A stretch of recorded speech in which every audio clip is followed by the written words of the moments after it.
நமசிவாய வாழ்க, நாதன் தாழ் வாழ்க, இமைப்பொழுதும் எண்ணெஞ்சில் நீங்காதான் தாழ் வாழ்க. ஓம் நமசிவாய, ஓம் நமசிவாய, ஓம் நமசிவாய. குரு பிரம்மா, குரு விஷ்ணு, குரு தேவா மகேஸ்வர, குரு சாட்சாத் பரம்பிரம்மா தஸ்மை ஸ்ரீ குருவே நமக. அனைவருக்கும் இனிய தமிழ் புத்தாண்டு நல்வாழ்த்துக்கள். தமிழ் வருடமானது குரோதி வருடம். இந்த வருடம் வந்து பாத்தீங்கன்னா தமிழுக்கு குரோதி வருடம் அப்படின்னு சொல்லுவோம். இந்த தமிழ் புத்தாண்டானது ஆங்கிலத்துக்கு ஏப்ரல் 14ஆம் தேதி ஞாயிற்றுக்கிழமை வந்து பிறக்குதுங்க. பிறக்கக்கூடிய நட்சத்திரம் அப்படின்னு பார்த்தோம்னா திருவாதிரை நட்சத்திரத்திலையும் மிக அருமையான முருகனுக்கு உகந்த சஷ்டி திதியிலையும் இந்த தமிழ் வருடம் பிறக்க போகுதுங்க. இது அற்புதமான வருடம். இந்த வருடம் பிறக்கும் போது கிரக சஞ்சாரங்கள் எப்படி இருக்கு அப்படின்னு சொல்லி பார்ப்போம். மேஷத்துல சூரியன் குருவும் இருக்காங்க, மிதுனத்துல சந்திரன், அடுத்து கன்னியில கேது, கும்பத்துல செவ்வாய் சனி, மீனத்துல 3 கிரகங்கள் ராகு புதன் சுக்கிரன். இதுதான் வந்து பாத்தீங்கன்னா இந்த வருடம் பிறக்கும் போது இருக்கக்கூடிய கிரக அமைப்பு. இந்த வருஷம் பாத்தீங்கன்னா குரு பயிற்சி அப்படிங்கிறது வந்து இருக்குங்க. எப்ப திருக்கணிதப்படி அப்படின்னு சொல்லி பார்த்தோம்னா குரு வந்து 30/4/2024 அன்னைக்கு சித்திரை 17ஆம் தேதி மேஷத்துல இருந்து ரிஷபத்துக்கு பயிற்சி ஆகிறார்.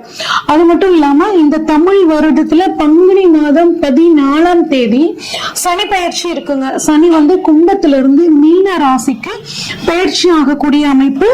அது மட்டும் இல்லாம இந்த வருடம் பங்குனி மாதம் 14ஆம் தேதி ஒரு விசேஷமான ஒரு நாளுங்க. ஏன் அப்படின்னா 6 கிரக சேர்க்கை அந்த நாள்ல வந்து நிகழ போகுது.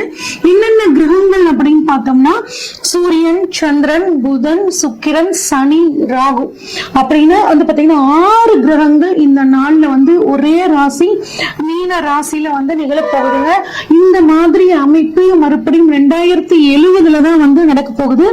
1962 வந்து பாத்தீங்கன்னா 8 கிரகங்கள் வந்து ஒரே ராசியில இருந்துச்சு.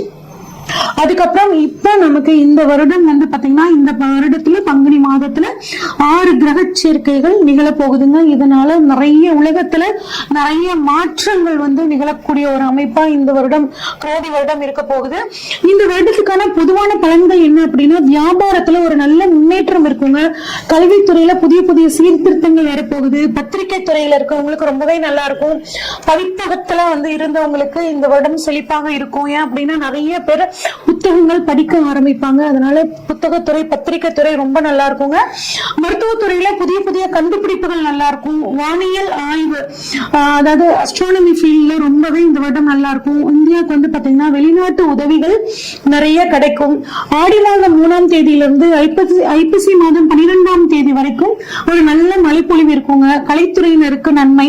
கலைத்துறையிலிருந்து ஒருத்தர் வந்து அரசியலுக்கு வர்றதுக்கான வாய்ப்புகள் இந்த வருடம் நல்லாவே இருக்கு. பெண்களுக்கு ஒரு நல்ல முன்னேற்றமான வருடம். ஐப்பசி மாதம் 20ஆம் தேதியிலிருந்து மார்கழி மாதம் 13ஆம் தேதி வரைக்கும் பெண்கள் தங்களது துறையில் மிகச்சிறந்த சாதனைகளை படைப்பார்கள். இயந்திர உற்பத்தி வந்து பாத்தீங்கன்னா அதிகமாகும். பெண் கலைஞர்களுக்கு கலைத்துறையில் இருக்கக்கூடியவர்களுக்கு வந்து பாத்தீங்கன்னா பாராட்டுக்கள் விருதுகள் நிறைய கிடைக்கும். ஆஸ்கர் அவார்டு மாதிரியான அவார்டுகள் உயரிய விருதுகள் வந்து அவங்களுக்கு கிடைக்கிறதுக்கான வாய்ப்புகள் நிறையவே இருக்குங்க. அடுத்து வெளிநாட்டு பொருள் ஏற்றுமதி இறக்குமதி தொழில் வந்து பாத்தீங்கன்னா ரொம்ப நல்லா இருக்கும். மக்கள் கிட்ட வந்து கண்ணில கேது இருக்கிறதுனால மக்கள் கிட்ட தெய்வ பக்தி ஆன்மீக விஷயங்கள்ல வந்து பாத்தீங்கன்னா நாட்டம் அதிகமாகும். ஆனா விஷ காய்ச்சல் ராகு மீனத்துல இருக்கிறதுனால விஷ காய்ச்சல் மூலியமாக வந்துட்டு சில தொந்தரவுகள் வரும். ஆனா அதுக்குரிய மருந்துகள் வந்து சரியா கண்டுபிடிக்கப்பட்டு அந்த வியாதிகள்ல இருந்து வெளிவரத்துக்கான ஒரு சூழலும் கிடைக்கும். ஏன்னா மருத்துவத்துறை சூப்பரா இருக்க போகுது. புதிய மாவட்டங்கள் வந்து பாத்தீங்கன்னா தமிழ்நாட்டுல பொறுத்த வரைக்கும் நிர்வாக வசதிகளுக்காக பிரிக்கக்கூடிய ஒரு அமைப்புல இருக்குங்க. அடுத்து வந்து கம்ப்யூட்டரோட விலை, அதுக்கப்புறம் தொலைத்தொடர்பு சேனல்களோட விலை வந்து கொஞ்சம் உயரும். ஆன்லைன் பிசினஸ் வந்து ரொம்ப நல்லா இருக்குங்க. ஆனா ஆன்லைன் மோசடிகள் அதிகமா எடுக்கிறதுக்கான வாய்ப்புகள் இருக்கு. பணத்தை இன்வெஸ்ட் பண்ணும்போது ஆன்லைன்ல கொஞ்சம் கவனமா இன்வெஸ்ட் பண்ணிக்கிறது நல்லதுங்க. விவசாயம் நல்லா இருக்கும். விவசாயம் சார்ந்த மதிப்பு கூட்டு பொருட்களுக்கு நல்ல ஒரு விலை கிடைக்குங்க. விளையாட்டு துறையில இந்தியா வந்து மிகச்சிறந்த சாதனையை படைக்கும். இது வந்து பொதுவான பலன்கள்ங்க. இப்ப நம்ம ஒவ்வொரு ராசிக்கும் வந்து பாத்தீங்கன்னா இந்த தமிழ் புத்தாண்டு பலன்கள் எப்படி இருக்கு அப்படின்னு சொல்லி பார்ப்போம். ரிஷபராசிக்காரங்களுக்கு இந்த குரோதி வருட பலன்கள் எப்படி இருக்கு அப்படின்னு சொல்லி பார்ப்போம். ரிஷபராசியை பொறுத்த வரைக்கும் வந்து பாத்தீங்கன்னா உங்கள் ராசிக்கு குரு வர்றாருங்க. உங்களை வந்து பாத்தீங்கன்னா நீங்க மிகவும் நிதானமாக செயல்பட ஆரம்பிப்பீர்கள். உங்ககிட்ட ஒரு நல்ல ஒரு முன்னேற்றம் காணப்படும். வீட்டுல நல்ல சுப நிகழ்ச்சிகள் நடைபெறும். திருமணம் சம்பந்தப்பட்ட விஷயங்கள், சுப நிகழ்ச்சிகள் நல்லா இருக்கும். புதிய வாக்குறுதி கொடுக்கறத மட்டும் கொஞ்சம் தவிர்த்துக்கோங்க. கொடுத்த வாக்குறுதிகளை நீங்க வந்து நிறைவேற்றக்கூடிய அமைப்பு இந்த வருடம் உங்களுக்கு ரொம்பவே நல்லா இருக்குங்க. ஒரு வீடு மாற்றம் ஏற்படக்கூடிய அமைப்பு இருக்கு. ராகு 11ல இருக்கிறது அருமையான அமைப்புங்க. திடீர் பணவரவு ஏற்படும். நீண்ட நாட்களாக ஒரு பணம் வரல அப்படின்னு நினைச்சிட்டு இருக்கிறவங்களுக்கு இந்த வருடம் உங்களுக்கு கட்டாயம் திடீர் பணவரவு ஏற்படும். அதே மாதிரி ஷேர் மார்க்கெட், மியூச்சுவல் ஃபண்ட்ஸ்ல இன்வெஸ்ட் பண்ணிருக்கிறவங்களுக்கு எல்லாம் வந்து பாத்தீங்கன்னா ஒரு நல்ல திடீர் பணவரவு அப்படிங்கிறது உங்களுக்கு ரொம்பவே சூப்பரா இருக்கும். பணத்தை பொறுத்த வரைக்கும் உங்களுக்கு இந்த வருடம் பெரிய தொந்தரவுகள் எதுவும் இருக்காது. அதே மாதிரி பெண்கள் மூலியமாக உங்களுக்கு பணவரவும், மாமன் வழி வர்க்கத்தின் மூலியமாக, பிசினஸ் மூலியமாக பணவரவு அப்படிங்கிறது உங்களுக்கு ரொம்பவே நல்லா இருக்குங்க. குடும்பத்திற்காக நீங்க சுப செலவு பண்ணக்கூடிய அமைப்பு. ஏன் அப்படின்னா 2 மற்றும் 5ஆம் அதிபதி புதன் வந்து பாத்தீங்கன்னா 12ஆம் இடத்துல இருக்கிறது வந்து பாத்தீங்கன்னா உங்களுக்கு கட்டாயம் ஒரு சுப செலவை வந்து கொடுக்கிறது நிச்சயமான ஒரு உண்மைங்க. குடும்பத்து மன மகிழ்ச்சிக்காக நிறைய செலவு பண்ணுவீங்க. குழந்தை பாக்கியம் அப்படின்னு சொல்லி பார்த்தோம்னா குழந்தை பாக்கியம் இல்லாதவர்களுக்கு குழந்தை பாக்கியம் வந்து இந்த வருடம் வந்து கிடைக்கிறதுக்கான அமைப்புகள் ரொம்பவே சூப்பரா இருக்கு. குருவோட பார்வையினால உங்களுக்கு குழந்தை பாக்கியம், அதாவது ரொம்ப வருடங்களாக குழந்தை பாக்கியம் இல்லாதவர்களுக்கு ட்ரீட்மெண்ட், அதாவது கரெக்டான ஒரு மருத்துவ வசதி கிடைச்சி அதன் மூலியமாக குழந்தை பாக்கியம் உங்களுக்கு வந்து கிடைக்க போகுதுங்க. அதே மாதிரி 5ஆம் இடத்தை வந்துட்டு குரு பாக்குறனால உங்கள் குழந்தைகளோட படிப்புக்காக, அவங்களோட எதிர்கால தேவைகளுக்காக நீங்க வந்து பணத்தை சேமிக்கக்கூடிய ஒரு அமைப்பு இந்த வருடம் உங்களுக்கு ரொம்பவே நல்லா இருக்குங்க.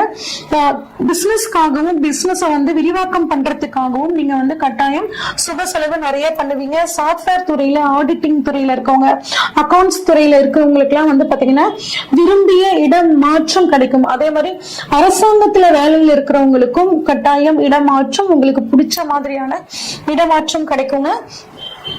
எலும்பு சம்பந்தப்பட்ட கொஞ்சம் தொந்தரவுகள் இருக்கிறனால கால்சியம் வந்து அதிகமா உணவு எடுத்துக்கிறது ரொம்பவே நல்லதுங்க.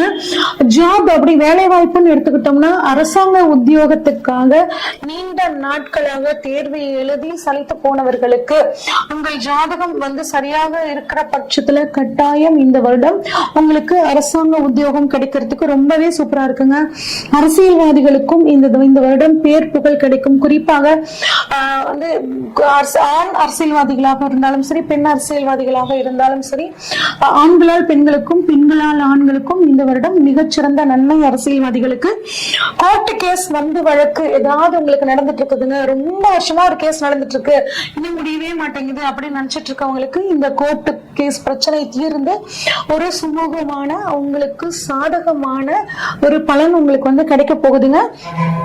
திருமணம் ஆகாதவர்களுக்கு குருவோட பார்வை 7ஆம் இடமான திருமண ஸ்தானத்தின் வாழ்க்கை துணைக்கான ஸ்தானத்தை பார்ப்பதால் திருமணம் ஆகாதவர்களுக்கு கட்டாயம் இந்த வருடம் திருமணத்துக்கு ரொம்பவே சூப்பரா இருக்குங்க. நாங்க ரொம்ப நாளா காதலிச்சிட்டு இருக்கோங்க, இன்னும் வீட்டுல ஏத்துக்கல அப்படின்னு நினைச்சிட்டு இருக்கிறவங்களுக்கும் உங்க பெற்றோர்களை சமாதானம் பண்ணி இந்த வருடம் வந்து திருமணத்தில் முடியக்கூடிய அமைப்பாகவும் உங்களுக்கு வந்து இருக்குங்க. அதே மாதிரி பிசினஸ் பார்ட்னர்ஸ், 7ஆம் இடம் அப்படிங்கிறது பிசினஸ் பார்ட்னர்ஸ்ங்க. பிசினஸ் பார்ட்னர்ஸ் என்னை புரிஞ்சுக்கல, அவர் வந்து சரியா என்னோட வந்து ஒத்துழைக்க மாட்டேங்கிறாரு அப்படின்னு கவலைப்பட்டு இருந்த தொழில் அதிபர்களுக்கும் இப்போ உங்க பிசினஸ் பார்ட்னர்ஸோட ஒத்துழைப்பு கிடைக்குங்க. நீங்க உங்களோட குடும்ப தேவைக்காக உங்க தொழில இருந்து தேவையான நல்ல வருமானம் உங்களுக்கு கிடைக்குங்க. குறிப்பா வாழ்க்கை துணை மூலியமாக உங்களுக்கு பண வரவு அப்படிங்கிறது ரொம்பவே சூப்பரா இருக்குங்க. உங்களோட மனைவிக்கு அரசாங்க உத்தியோகம், உங்களோட கணவருக்கு அரசாங்க உத்தியோகம் கிடைக்கிறதுக்கான வாய்ப்புகள், அவங்களுக்கு ப்ரமோஷன்ஸ் கிடைக்கிறதுக்கான ஒரு சூழல் இந்த வருடம் இருக்குங்க. அதே மாதிரி 8ஆம் அதிபதி வந்து பாத்தீங்கன்னா 8ஆம் அதிபதியான குரு உங்களுக்கு 12ஆம் இடத்துல இருக்குங்க. இது வந்து என்ன பண்ணும் அப்படின்னா வெளிநாடு போகக்கூடிய ஒரு அமைப்பை ஏற்படுத்தி கொடுக்கும். வெளிநாடு போன மட்டும் போதுமாங்க, அங்க இருந்து நான் சக்சஸ் பண்ணுவேனா, அங்க போனா என்னால பணம் சம்பாதிக்க முடியுமான்னு கேக்குறவங்களுக்கு அது கட்டாயம் உங்களுக்கு வெளிநாட்டு வாய்ப்பு உங்களுக்கு சக்சஸ கொடுக்குங்க. 9ஆம் அதிபதி வந்து பாத்தீங்கன்னா உங்களுக்கு சனிங்க. குருவோட பார்வை 9ஆம் இடத்துல படுது. அதனால வெளிநாடு வாய்ப்பு உங்களுக்கு ரொம்பவே சூப்பரா இருக்கும். ஆனா புதிய கடன் வாங்குறதையும் கொடுக்கறதையும் கொஞ்சம் தவிர்த்துக்கணும். முடிஞ்ச வரைக்கும் கடன் அப்படிங்கறத பெருசா வாங்காம இருக்க வரைக்கும் நல்லதுங்க. தொழிலை பொறுத்த வரைக்கும் ஷேர் மார்க்கெட்ல, ரியல் எஸ்டேட்ல வந்து பாத்தீங்கன்னா இருக்கிறவங்க ஒரு தடவைக்கு 2 தடவை ஆலோசிச்சு நீங்க இன்வெஸ்ட் பண்ணீங்கன்னா அது கட்டாயம் பல மடங்கா கொடுக்குங்க. ஆனா நமக்கு தான் நல்லா இருக்குன்னு சொல்லிட்டாங்களேன்னு கண்மூடித்தனமா முதலீடு பண்ணக்கூடாதுங்க. ஒரு தடவைக்கு 2 தடவை யோசிச்சு பண்ணும் போது கட்டாயம் உங்களுக்கு அதன் மூலியமாக நல்ல லாபம். குறிப்பா 11 சுக்கிரன் இருக்கனால கலைத்துறையில் இருப்பவர்களுக்கு நல்ல ஒரு முன்னேற்றம். அது கலைத்துறையில் இருக்கக்கூடிய பெண்களுக்கு அவார்டு வாங்குற மாதிரியான அமைப்புகள்லாம் வந்து பாத்தீங்கன்னா ரொம்பவே சாதகமா இருக்குங்க. புகைப்படத்துறையில இருக்கிறவங்க, ஷேர் மார்க்கெட் ஆடிட்டிங்ல இருக்கிறவங்களுக்கு எல்லாமே நல்ல ஒரு வருமானம் கிடைக்க போகுதுங்க. ஏற்றுமதி இறக்குமதி தொழில் பண்றவங்க, இங்க இருந்து வெளிநாட்டுக்கு மேன் பவர் ஏஜென்சி வச்சிருக்கிறவங்களுக்கும் வந்து பாத்தீங்கன்னா இந்த வருடம் ரொம்பவே சூப்பரா இருக்குங்க. 9ல வந்து குரு பார்வைப்படுறதுனால உங்க பாக்கியஸ்தானத்தில் குருவோட பார்வை அனைத்து விதமான பாக்கியங்களுக்கும் உங்களுக்கு வந்து பாத்தீங்கன்னா இந்த வருடம் கிடைக்க போகுதுங்க. குறிப்பாக 9ஆம் இடம் தந்தையை குறிக்கக்கூடிய இடம். தந்தையோட உடல் ஆரோக்கியத்துல ஏதாவது பிரச்சனைகள் இருந்து வந்துச்சுன்னா இப்ப அது வந்து சரியாகுங்க.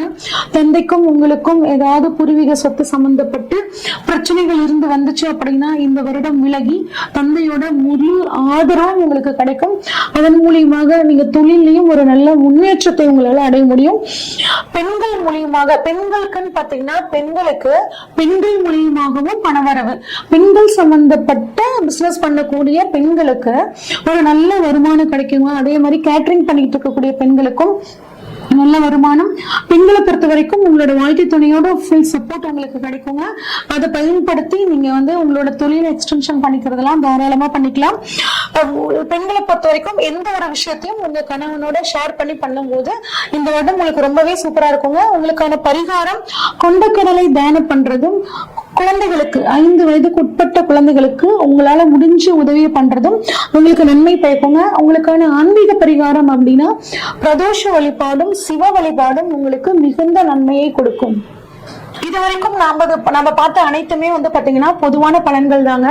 உங்களோட சுய ஜாதகத்துல கிரகங்கள் எங்க இருக்காங்க, குறிப்பா வருடக்கோள்களான குரு, ராகு, கேதுக்கள் எங்க இருக்காங்க, இதையும் கோச்சாரத்துல இருக்கக்கூடிய கிரக அமைப்பையும் வச்சு பார்க்கும்போது துல்லியமான பலன்களை எடுக்க முடியுங்க. உங்களோட ஜாதகத்தை இப்ப என்ன பலன்கள் நடக்குதுன்னு நீங்க தெளிவா தெரிஞ்சுக்கணும் அப்படின்னா ஸ்கிரீன்ல தெரியற வாட்ஸ்அப் நம்பருக்கு உங்களோட ஜாதகத்தை அனுப்பிச்சு வைங்க. ஃபுல்லா உங்களோட ஜாதகத்தை ப்ரெடிக்ட் பண்ணிட்டு உங்களுக்கான கைடன்ஸை கொடுக்குறேங்க. நன்றி, வணக்கம்.